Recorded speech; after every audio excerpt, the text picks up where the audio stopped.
The emergency lights flickered in hues of crimson and violet as Lieutenant Cale Moran leaned against the cool alloy of the docking platform wall.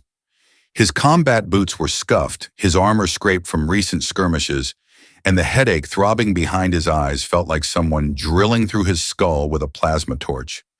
He wasn't supposed to be here. Not on this ridiculously oversized luxury cruiser named the Verdant Pulse, not stranded among a crew of eccentric alien traders who stared at him like he was either a novelty item or a threat. All he'd wanted was a simple reconnaissance sweep near the Taukamari sector. Instead, his scout ship's drive coil had imploded mid-flight, forcing him to send out a distress signal and pray someone answered before the oxygen recycler choked. To his luck, or maybe his curse, it was the Verdant Pulse that picked him up. Cal groaned, tilting his head back against the wall and trying not to picture his ship spinning into oblivion. The headache had started minutes after boarding, probably from whatever fancy air blend these aliens breathed.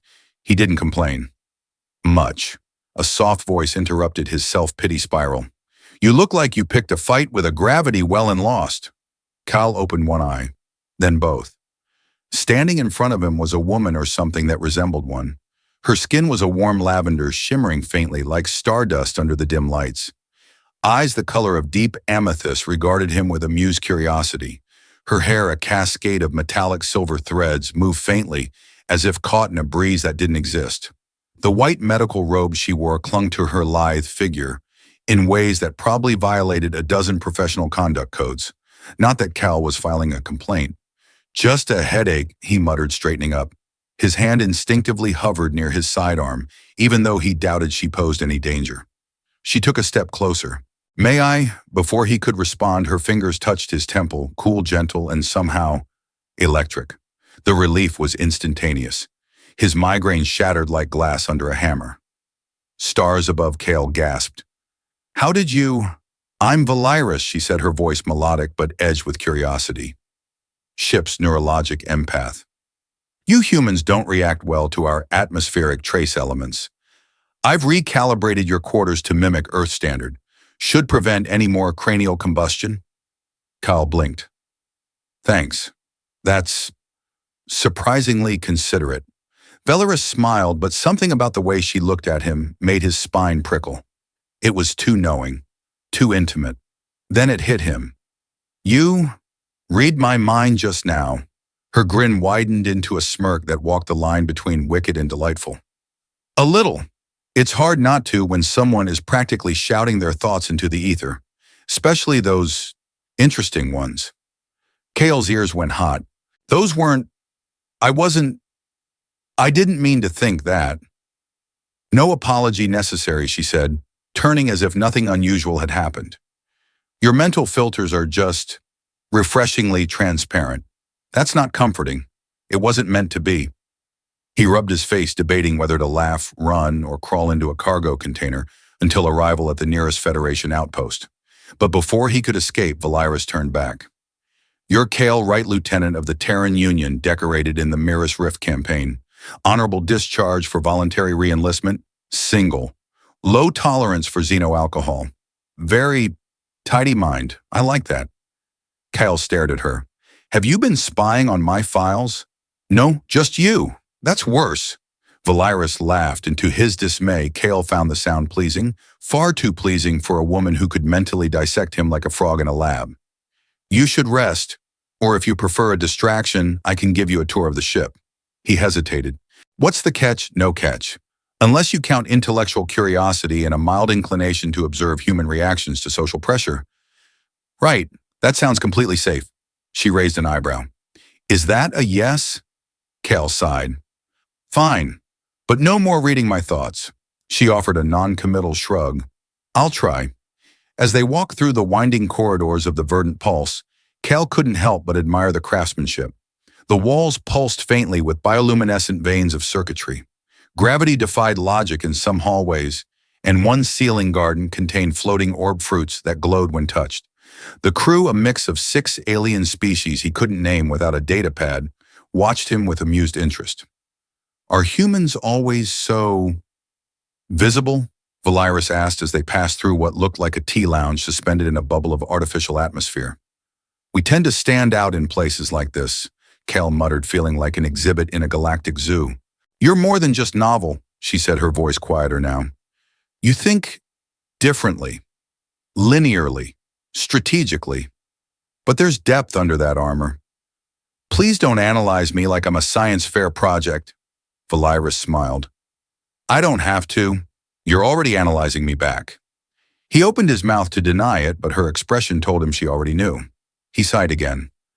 I wasn't exactly planning to flirt with an alien mind reader today. And yet here you are. He turned to look at her. What do you even want from me? She didn't answer immediately. Instead, she stopped at a viewport overlooking the stars. Her reflection shimmered beside his. I don't know yet, she said softly. But I want to find out. Kyle's reply was cut off by the blare of a proximity alert. The hallway lights snapped to red, and a mechanical voice echoed through the corridors in a language Kyle's implant barely kept up with. That's not good, he muttered. Valyrus tilted her head. Incoming transmission from the Lance of Vale, a passenger ship not far from our current location. Half the signal's garbled. Could be a boarding. Could be worse. Worse pirates, or something that hunts more than credits. Kale's posture straightened. I'm coming with you. To the bridge, to wherever they need someone with combat training. Valyrus didn't argue. She simply nodded, and for the first time since boarding this alien ship, Kale felt the old adrenaline kicking in. The mission was changing. Fast. And this time, he wasn't just fighting for survival. Something told him he'd already begun fighting for her. By the time they reached the bridge, Kale's armor systems had synced with the Verdant Pulse's interface, giving him just enough access to scan the threat. A passenger vessel, the Silver Spire, was drifting without power, its last transmission barely more than static and panic. The ship had gone dark mid-broadcast, leaving behind a single word that the translator struggled to resolve: harvesters. Kale's gut clenched. He'd heard whispers. Not pirates, not raiders, something older, smarter.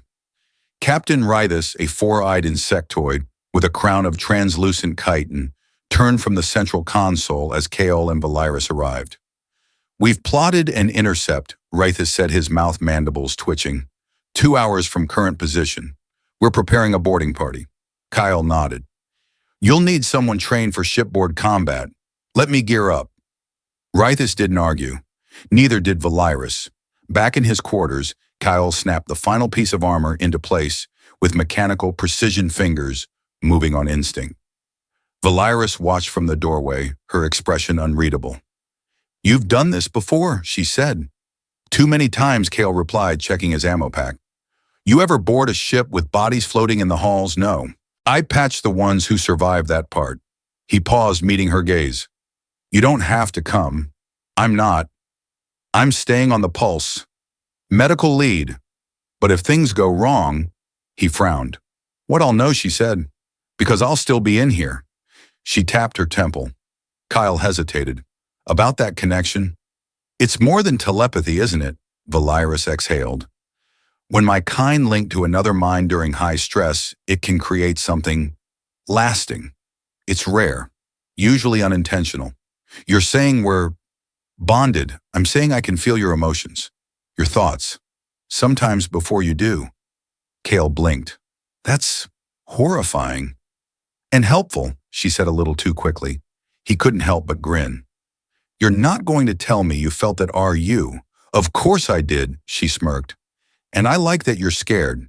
Means you're smart, comforting. She stepped closer, resting a hand lightly on the chest of his armor. Just don't get killed out there. I don't feel like mourning a guy whose brain I already half occupy. Noted. Kyle's shuttle launched with a skeleton team, 2 Karathi bruisers with plasma axes, a tech-savvy aquatic called Trell, sloshing in his exosuit, and Kale up front leading the charge. The Silver Spire loomed ahead, dark against the stars, her hull pristine, but her lights out, life signs erratic. Too quiet, Kale muttered. Trell bobbed slightly in his tank. No damage on the exterior. Life support minimal. But something is jamming, short-range scans. That's not natural, Kyle replied. Tight formation. Full sweep. The shuttle clamped onto the docking ring. As the airlock hissed open, stale air and silence greeted them. They moved slowly through the corridors. No signs of struggle. No signs of anyone. Kyle's visor flickered. Then he felt it like pressure against his mind. Kyle. He froze. It's Valyrus. You feel that he did. A ripple of wrongness. Like walking into a room that wasn't empty but wanted to pretend. Everyone stopped, Kale ordered. Trell any motion? No, but something's shifting power internally. There's movement deep aft, maybe the core. Kale signaled a split. One Karathi followed him, the other peeled off with Trell. As Cal pushed forward, the sense of presence grew stronger, too strong. Then a sound, like breathing but mechanical, followed by a sudden burst of static in his earpiece. They're here! Cal spun as figures emerged from the shadows, tall, segmented exosuits glinting under flickering lights. Not pirates, not humanoid. No, these were the things he'd only heard in briefings. Multi-eyed fluid in movement, their weapons fused to their limbs. Contact, he barked. The hallway erupted into chaos. The Karathi roared, swinging his axe with terrifying force, while Cal took 2 shots center mass. One enemy fell screeching in a static-laced frequency. The others flanked fast. Kyle moved with trained efficiency back to the wall, counting targets, forcing a retreat toward the shuttle corridor. As one of the creatures lunged, Kyle caught it with a burst from his sidearm, only for another to appear behind it, faster, sharper. Then out of nowhere, the mental connection surged. Valyrus panicked, reaching him. Kale trapped more. Coming, Doc, now leave. Now he didn't hesitate. He grabbed the wounded Karathi, threw a grenade behind him, and sprinted down the corridor as the explosion rocked the ship. Trell, get the shuttle ready, he barked into comms. We're pulling out now, but the data cores, screw the data cores they're crawling with. A loud shriek interrupted him as one of the creatures leapt from a ceiling vent, tackling him to the ground. Its claws scraped across his chest plate. Cal fired upward, point blank, sending it flying, but not before he felt something invasive press against his mind. You are not like others. You are connected. His ears rang. He shook his head violently, forcing the presence out. Trell and the other Karathi reached him as he stumbled into the shuttle. They sealed the hatch and blasted off, leaving the Silver Spire to drift behind them like a tomb. As they cleared the blast radius, Kale slumped in his seat. His HUD blinked with warnings. Biofeedback, irregular adrenaline, off the charts, minor armor damage. But the real noise was in his head. Valyrus. She was there, frantic, then calmer, as she felt him stabilizing. You're alive, she projected. Barely, he replied. They knew. Somehow. They sensed our bond. Kel looked out the viewport toward the stars. I think we've just made enemies of something that doesn't like competition, he muttered. The shuttle bay doors sealed behind them with a heavy clang, but Kyle wasn't breathing easier. The verdant pulse had gone to alert status the moment his team returned, and medtechs were already pulling the half-conscious Karathi from the shuttle, while Trell babbled about psionic interference and non-standard bioresonant field emitters. Kel just wanted a shower in 20 minutes without something trying to claw through his helmet. But as soon as he peeled off his armor and took a step toward the exit, she was there. Valyrus. Her presence brushed his mind before her body turned the corner.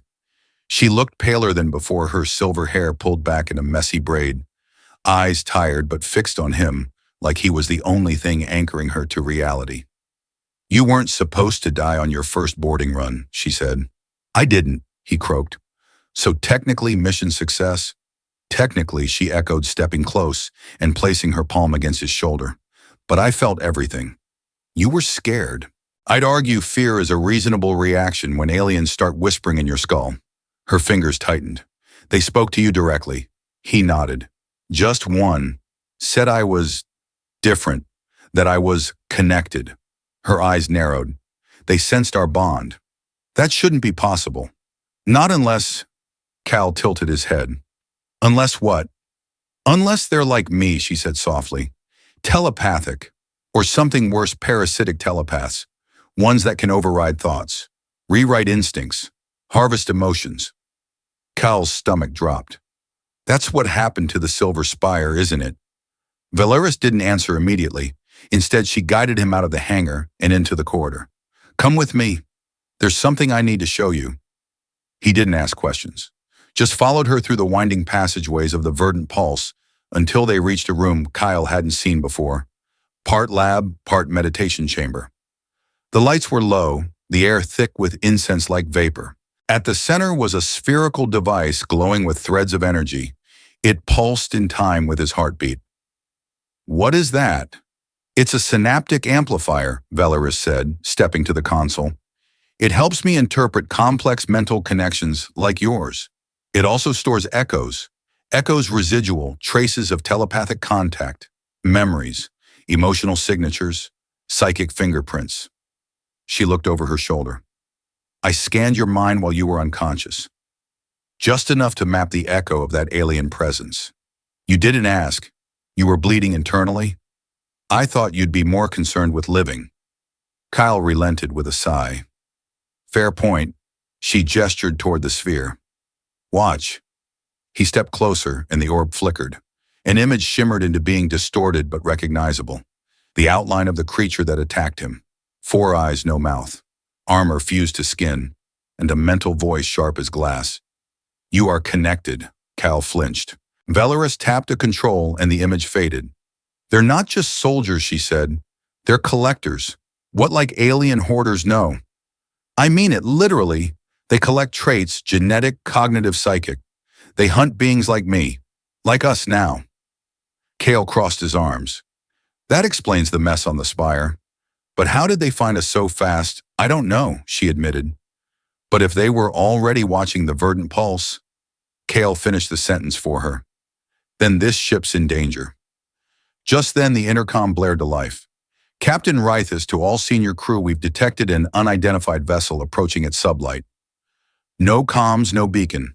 Preparing evasive maneuvers." Kale and Valeris exchanged a look. She pressed 2 fingers to her temple. "I can try to reach them telepathically." Kyle held up a hand. "Wait, that might expose you." She smirked despite herself. "They already know I'm here, Kale. Let me at least do something." He hesitated, then nodded. "Okay, but I'm staying with you." She closed her eyes and reached out.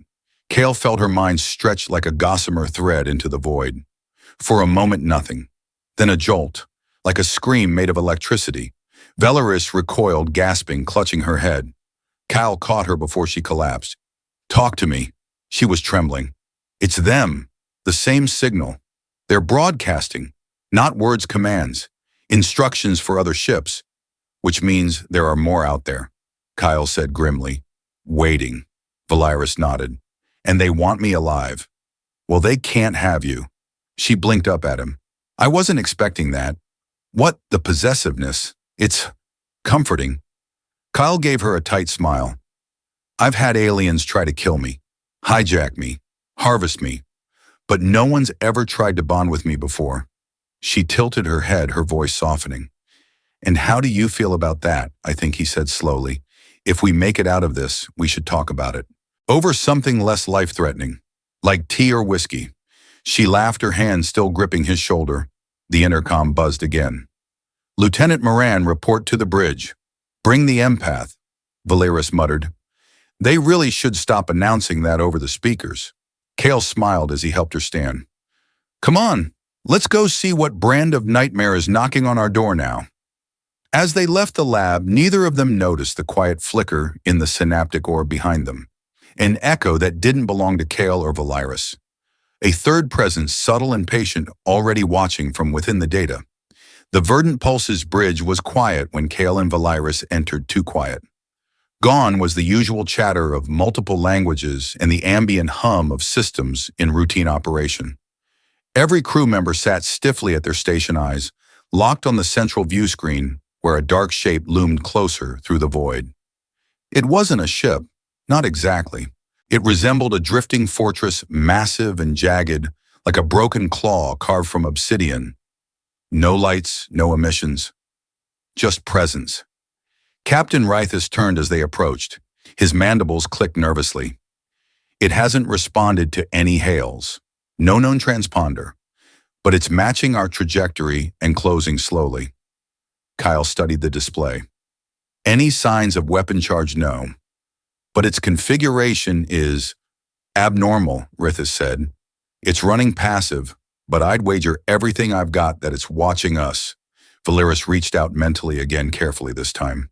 Cal felt her thoughts extend like a whisper across a stormy sea, skimming the mental surface of the approaching vessel. She flinched. There are mines on that thing, hundreds. They're not shielded. It's like they want me to feel them. What do they want? Rethus asked. Velaris's eyes were distant. To provoke, to threaten, to tempt. Her voice dropped. And to lure. Kale frowned. You're saying it's bait. Yes, she whispered. But it's not for you. It's for me. He stepped protectively in front of her. They know you're on this ship. They want you to come to them. And I'm not going anywhere, she said, voice suddenly hard. If they want me, they can damn well come take their chances on our turf. Cal looked at Rithus. We need options, evasive maneuvers, shield power, weapons online. Rithus clicked in agreement, already working on it. But the moment he gave the order, the ship's lights dimmed. The bridge consoles flickered. The view screen turned to static. What the hell, Kyle muttered. EMP no Velaris said quietly, eyes wide. They're inside. Inside what Rithus demanded. Our system, she said.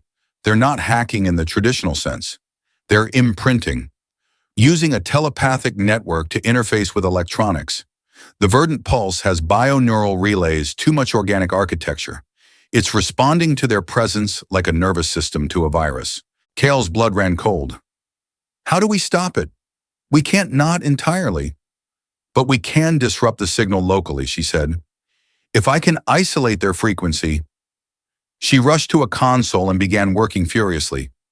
Cal stood over her, shielding her from potential attack like a bodyguard at a presidential speech. Her hands moved in bursts, fingers dancing over the keys, then pausing as she squeezed her eyes shut in pain, feeling the mental interference from the invaders. Suddenly, the lights snapped back. The view screen stabilized. I did it, Velaris panted. Temporary firewall. I fed the system a noise burst on a synthetic neural channel. It's crude, but it'll block their signal at least for a few minutes. Kale grinned. Remind me to never call you just a doctor again, she smirked. I'd already logged the complaint mentally. A voice cut through the silence, synthetic, genderless, and echoing across every speaker in the room. Your resistance is noted. Kale's hand went straight to his sidearm. Velaris stood straighter. They're talking directly through the ship now. That shouldn't be possible unless they've integrated more than the comms, Kyle finished grimly. They're touching the pulse's core logic. The voice returned. You are in possession of a specimen vital to the evolutionary archive. Surrender the hybrid. Spare your crew. Rithus's mandibles flared in outrage. We don't negotiate with parasites, Velaris swallowed. They're calling me the hybrid. Because of the bond. Because we're merged now. Kale stared at her. You're not a specimen. You're a person. Her fingers brushed his arm. They don't see people. Just potential. Just resources. He turned to the captain. We need to cut them off entirely. Air gap the main systems. Disable external relays. Shut down the bridge and switch to manual control. That'll cripple our navigation and weapons, Rithus warned. Then we get creative, Cal replied. But we have to break the connection, Velaris spoke up. There's one more option, riskier. Of course there is, Kale muttered. If I link to the bio-relays directly, she said I can reverse the connection, push my thoughts back into their systems, like feedback, could drive them off. Kale stared. Or fry your brain. Possibly, she said with an unnervingly calm shrug. I vote no on the self-sacrifice plan. It wouldn't be permanent. That's not comforting. She stepped close. Kale, they will not stop. Not while I exist. Not while we're connected. This is the only way to protect the crew. He looked at her jaw tight. There's a reason humans don't like sacrificing the people we care about. She tilted her head. Do you care? He hesitated just a second too long. She smirked. I already knew. I just wanted to hear you say it. Yeah, he said quietly. I care. The bridge lights dimmed again. The view screen glitched. The collectors weren't waiting. Velaris took a breath, sat down at the main terminal, and placed both palms on the console. Cal grabbed her hand before she could start. Come back to me. I'll try. Her mind plunged into the network. The moment Valiris connected to the verdant pulse's neural grid, Kyle saw the change ripple through her like a lightning strike made of thought. Her back arched slightly, eyes glowing faintly violet, and the veins in her hands shimmered with bioluminescent pulses as the ship's core consciousness flowed into her. Around them, the bridge monitors flickered, shifting from alien symbols to frantic system readouts. Kyle stood over her, one hand gripping the back of her chair, the other resting on the butt of his sidearm, waiting for the first sign that anything was going wrong. From inside the system, Valiris dove deeper. She could feel the collector's psychic signatures infecting the ship's neural net, like ghostly parasites leaving trails of oily intent behind their commands. But she wasn't a helpless victim anymore. She carried a weapon, now him. Kale's thoughts merged with hers at the edge of the bond, grounding her, shielding her like mental armor. Memories, his combat training, tactical instincts, even fragments of his stubborn pride gave her focus. With them, she rewrote her psychic signature and aimed it like a spear. "You want me? Come take me." She drove the feedback deep into the invader's signal. The result was immediate. On the bridge, the alien voice returned, no longer confident, distorted, garbled. Corrupted resistance ejection required. Valiris gritted her teeth as pain shot through her skull. Blood trickled from her nose, but she didn't stop. She locked onto the strongest psychic presence among the collectors and pushed everything she had into its channel. Kale's memories, her own fear, defiance, the shared stubbornness that had bound them together. Back on the bridge, Rythus clutched a console. Power surges across all decks. Internal feedback loop is frying their signal.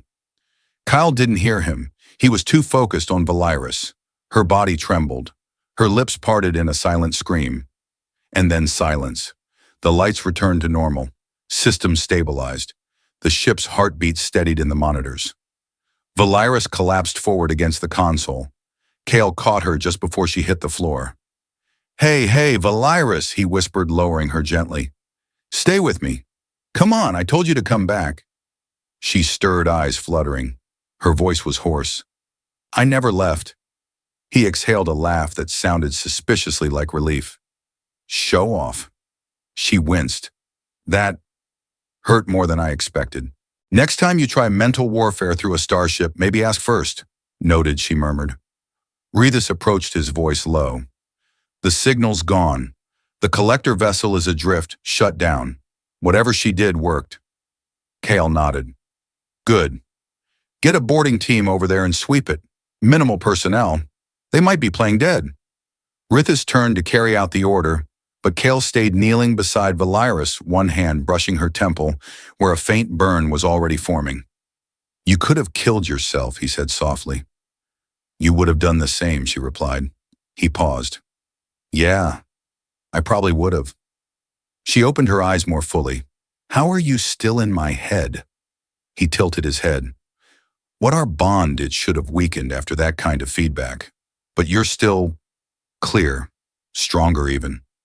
Kel frowned. That a good thing Valiris reached up and touched his chest just over his heart. "It's not just a psychic link anymore.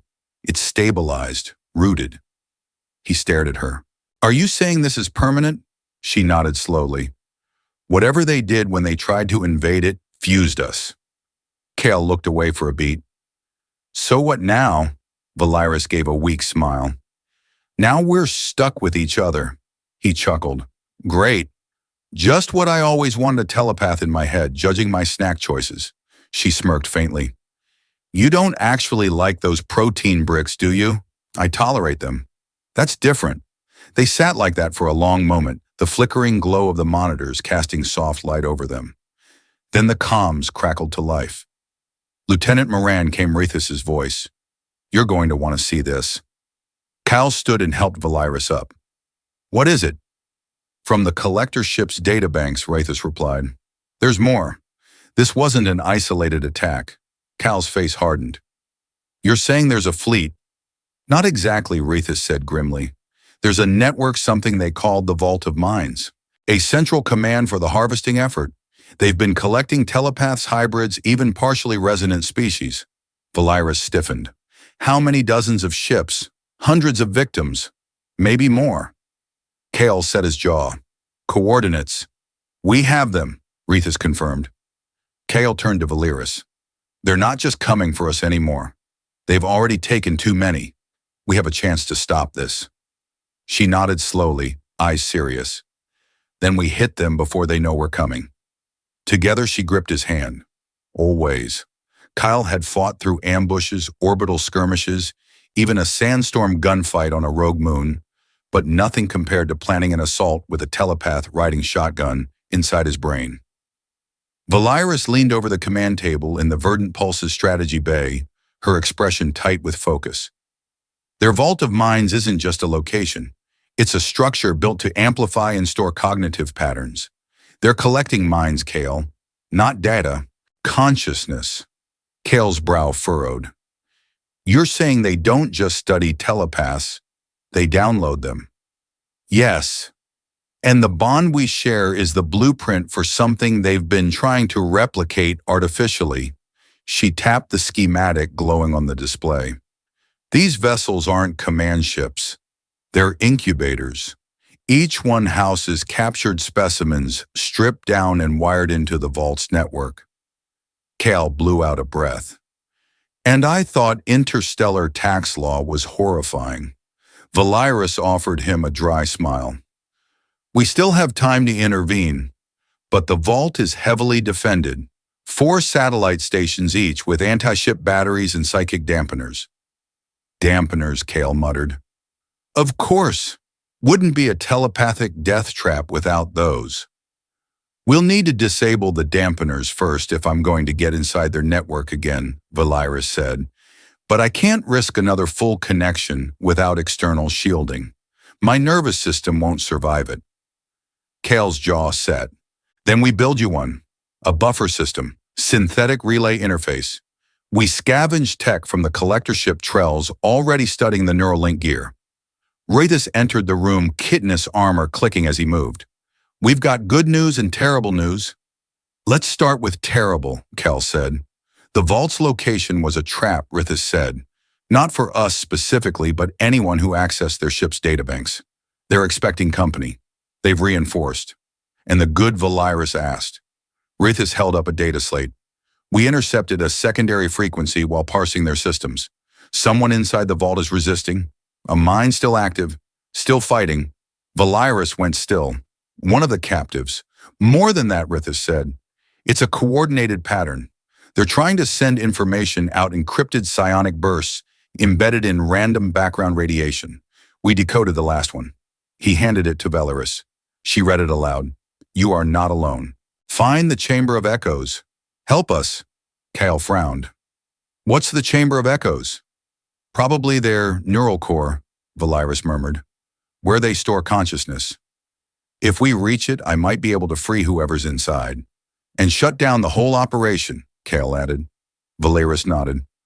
But I'll need you with me, Kale, physically and mentally. I can't navigate their psychic maze alone. Kyle looked at her, the reality of their situation weighing down. He wasn't just going into battle. He was preparing to merge minds again fully deeply with someone who could see every scar in his soul. He swallowed. Then we go together. All in. Valeris touched his cheek. You know, for someone trained to be emotionally guarded, you're really bad at hiding things. I blame you, he said with a crooked grin. Preparations began immediately. Trell, soaked and humming in his pressure tank, oversaw the modifications to a collector neurobridge, patching it into a mobile command interface Kel could wear like a backpack. The tech was grotesque, twitching biocables, translucent memory nodes, but Valeris didn't flinch. This will stabilize our neural bond during transmission, Trell explained. Assuming you don't melt. Reassuring, Kale muttered. Medical bay is on standby, Trell added. Also, Valeris, your brain may attempt to overwrite his during peak resonance. Kale raised a brow. Sorry, what now? Valeris shrugged. He's exaggerating. Mostly. When the verdant pulse dropped out of warp near the vault, everyone fell silent. It was worse than they'd imagined. The structure floated in the heart of a dead nebula surrounded by a swarm of smaller vessels, each one crackling with psionic energy. 4 armatures extended from the vault's central ring, like claws housing the dampener towers.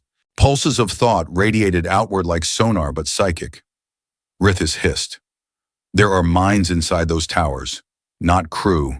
Batteries. Velaris closed her eyes. They're alive. Barely. Kale looked to Rithis. Then let's hit them fast and hard. Drop a decoy drone to pull focus, then run fire teams to each tower. And you too, Rithis asked. We go to the core, Kale said. We end this. Velaris and Kale boarded the shuttle together, the modified neurobridge strapped to his back biofiber, trailing like artificial nerves into her neural implant. They sat shoulder to shoulder, fingertips brushing the tension between them, thicker than the vacuum outside. You ready? He asked. She smiled faintly. I'm not sure what scares me more, the vault or what I'll see inside your mind this time. He leaned closer. Then I better make it worth the peak. The shuttle launched, streaking toward the vault as flak exploded around them. The crew fought in coordinated patterns, Kale's old training woven with Velaris intuition, their movements synced without a word. They touched down on the outer hull of the vault, slicing through a maintenance corridor and descending into darkness. The walls pulsed with neural fluid and half-living cable bundles. The deeper they went, the more Kyle felt his own thoughts echoing back, distorted, as if something was reaching into him. Velaris grabbed his hand. They're pulling, trying to sever our connection and absorb you. They're welcome to try. At last they reached the chamber. It was vast, a cathedral of minds. Pods lined the walls, each housing an alien, suspended in fluid. Their eyes blanked, their psychic energy siphoned through spires that crackled with blue lightning. At the center stood a crystalline obelisk, humming with raw thought. Velaris took a shaky breath. That's it. The vault's core. The chamber of echoes. Kyle looked at her. You good to do this? She turned to him, eyes glowing. With you, always. Then she placed her hands on the obelisk, and together they stepped into the minds of the forgotten.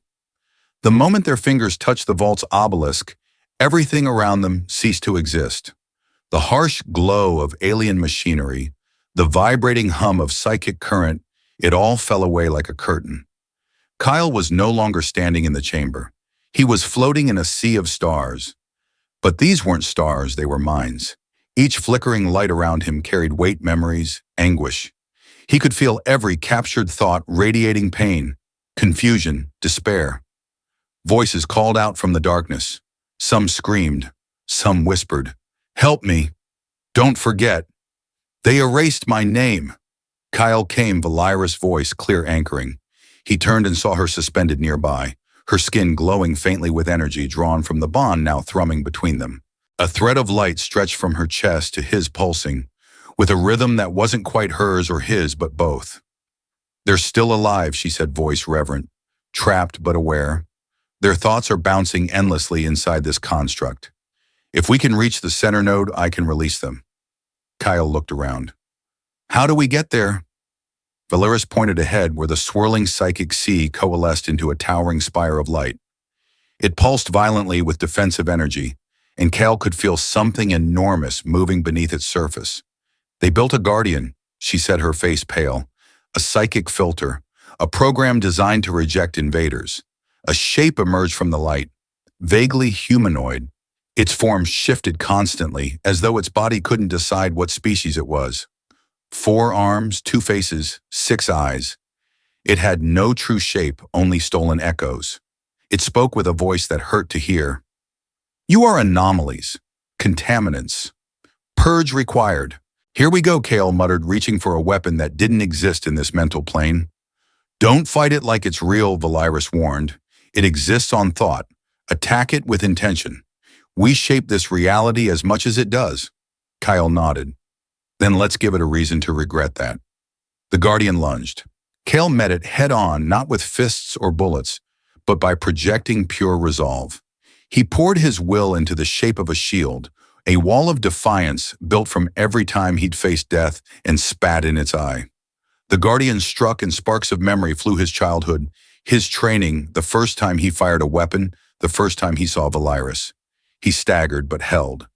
Velaris launched her own assault, drawing threads of light from the imprisoned minds around them. With Kale amplifying her focus, she braided their fragments into a spear of liberation and drove it straight through the Guardian's center. It screamed if that's what the mind of a machine does when unraveling, and the light around them buckled. The creature collapsed into itself, shattering into strands of broken thought, and the way to the core opened. Now Valyrus gasped, already trembling. We have a few seconds, maybe less. Together they surged forward and reached the node, a sphere of compressed memory, a swirling mass of identities. She reached for it, both hands glowing, and the orb responded like it had been waiting for her. Her voice echoed in all directions. I am Valyrus of Andari. I claim this vault in the name of every stolen mind. I return what was taken. Kyle felt the energy spike, and then light exploded. A shock wave of consciousness burst outward, shattering the bindings around every mind in the chamber. One by one, the flickering lights snapped into clarity, individuals returning to themselves. Thoughts gained shape, emotions reformed, and with them the collected minds began to fight back. The system panicked. Klaxons wailed in the real world. Kyle felt the connection begin to fracture. We need to pull out, he shouted. Valyrus didn't respond. She was still holding the core, her body shaking violently as the released energy surged into her. He pushed himself toward her, grabbing her by the shoulders. Let go. Her eyes snapped open. I can't. It's not just energy. They're inside me, fragments of them. I'm absorbing too much. You said you needed shielding. I am your shield.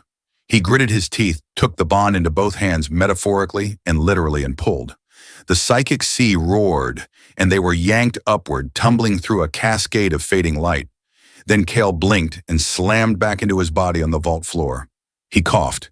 His helmet had cracked. His heart was pounding. Across from him, Valyrus lay motionless, the neural bridge sparking beside her. No, no, no. He scrambled to her, yanking the interface from her spine and pulling off his gauntlet. Her skin was cold. Vel, come on, don't do this. He pressed his forehead to hers. Come back to me. You're not done yet. You can't be. You're in my head now, remember. That means I know you, and you don't give up. Still nothing. Kale closed his eyes. If you can hear me, use the bond.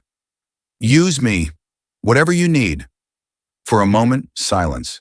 Then her voice, weak but defiant. You're really bad at pep talks. His eyes snapped open. She blinked slowly, then smiled. You look worried.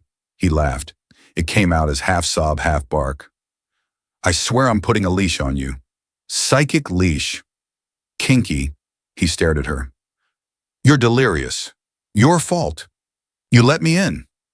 He laughed again, pulled her into a shaky hug, then checked her pupils. She was still glowing faintly but stable. Around them, the chamber was crumbling. The obelisk cracked, leaking energy into the atmosphere. A low rumble echoed up from the structure's base. The vault was dying. Kyle grabbed Valyrus and slung her over his shoulder as gently as one can carry someone while everything collapses. Time to go, he muttered. Did we win? She asked, head lolled against his chest. He looked up at the flickering walls. I think so. But someone's going to be really mad about it. Outside, the verdant pulse was already swinging around to pick them up. Rithis' voice came over comms, frazzled but triumphant. We've got multiple escape pods launching from the vault. The prisoners are alive. We're picking them up now. Kel exhaled. Good. Beam us out, now. As the transport lock took hold, Kale looked down at Valyrus one last time before they vanished in a blur of light. You're never doing that alone again, he whispered. I wasn't alone, she murmured, eyes already drifting closed. The verdant pulse drifted in orbit above the remains of the vault, its hull scorched but intact. Below, the massive structure had collapsed inward, the obelisk at its center reduced to a ring of inert crystal shards. Rescue crews were still combing through the debris field, pulling liberated prisoners from escape pods and stasis chambers. Every few minutes, another name was logged, another mind restored. Inside the ship's med bay, Kale sat at Valyrus's bedside, one hand gently wrapped around hers. For once her skin was warm. She'd been unconscious for nearly 9 hours.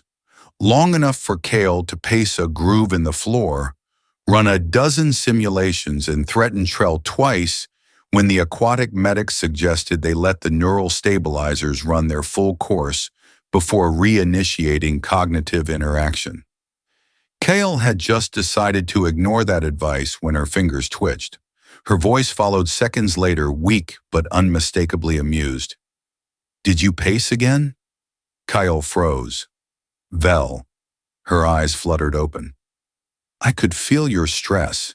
You're like an angry thunderstorm in a steel box. He laughed, relief flooding him. You're awake. You're here. She smiled faintly. I wasn't sure I'd make it back. Thought I might end up trapped in that mental soup. You nearly did, he said, brushing hair from her face. You absorbed a lot. Most people would have fried their cortex 10 times over. I had an anchor, she murmured, and a very stubborn human shouting into the void. He held her hand tighter. You did it! The mines, they're free. The vault's gone. The prisoners are recovering. Did we get them all? Kyle hesitated. Most. Some didn't survive extraction, but the psychic network is broken. No more harvesting, no more uploading mines like software. She nodded slowly, letting the silence linger for a moment. And us, she asked. What are we now? Kale took a breath. Still figuring that out. You mean the bond? I mean everything. He smiled. We've shared thoughts, dreams, trauma, a psychic dogfight with an energy god, and my worst memories of basic training. That's not nothing. She chuckled softly. I like the part where you cried during your first orbital jump. I sweated aggressively near my eyes, he corrected. I stand corrected. They sat in companionable silence, the low hum of the medbay around them. Then Valyrus tilted her head. What if we didn't undo the bond? Kale blinked. Undo. There's a procedure.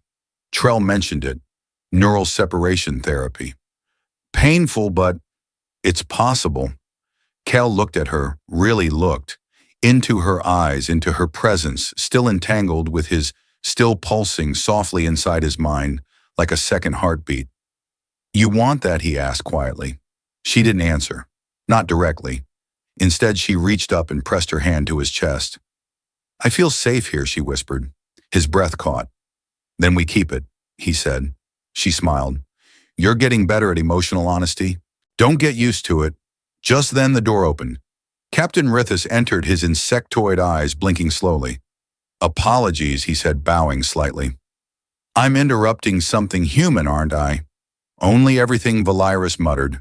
Kyle stood. What's the status? Rithus held up a datapad. We've completed the rescue. 37 former captives, many from telepathic species previously thought extinct. The Federation has already dispatched a diplomatic vessel to receive them. And the collectors? Kale asked. Scattered. The vault was their nexus. Without it, they're leaderless. Some fled, others were captured. Your actions have broken their chain of command. Kale glanced at Valyrus. They won't stay broken forever. No, Rithus agreed. But when they rise again, so will we. The captain handed Kale the datapad. Admiral Uri wants to debrief you both. Also, there's talk of establishing a joint task force, human and alien, led by bonded pairs. Kyle raised a brow. You think this is going to become standard? Rithus's mandibles twitched in what Kale had learned was his species' version of a grin. You're trendsetters now, Lieutenant. After the captain left, Kale sat again, the datapad forgotten in his lap. Task Force, Valyrus murmured. Think we could survive command meetings together. He leaned in, resting his forehead against hers. If I have to sit through diplomatic jargon, I'm dragging you down with me. She smiled. Deal. They sat in silence, letting the bond flow between them, wordless, rich, and full of unspoken truths. Eventually she whispered, Kale, yeah, that first day in the hangar, when you had those dirty thoughts. Oh, stars, he groaned. She smirked. I just want you to know I wasn't offended. He lifted a brow. No. She leaned up and whispered into his ear. I like them. Kyle flushed crimson. I take back everything I said about us being emotionally mature. She laughed and he laughed too. It wasn't just relief. It was something else. Hope. 6 months later, at the founding ceremony of the Interstellar Psychic Defense Accord, 2 figures stood before a crowd of diplomats, warriors and telepaths from dozens of worlds. Lieutenant Commander Kyle Moran Terran Union and Specialist Velaris of Endare Neural Anchor. Partners, soldiers, survivors. A bonded pair that rewrote what it meant to be human and what it meant to be more. When asked to speak, Valyrus stepped forward and said simply, Strength is not in the mind that commands or the body that obeys. It's in the bond between them. Kale added, also she still reads my thoughts, which is terrifying. The crowd laughed, and far above beyond the stars, new threats stirred in distant shadows. But this time the galaxy would be ready, and this time they'd face it together.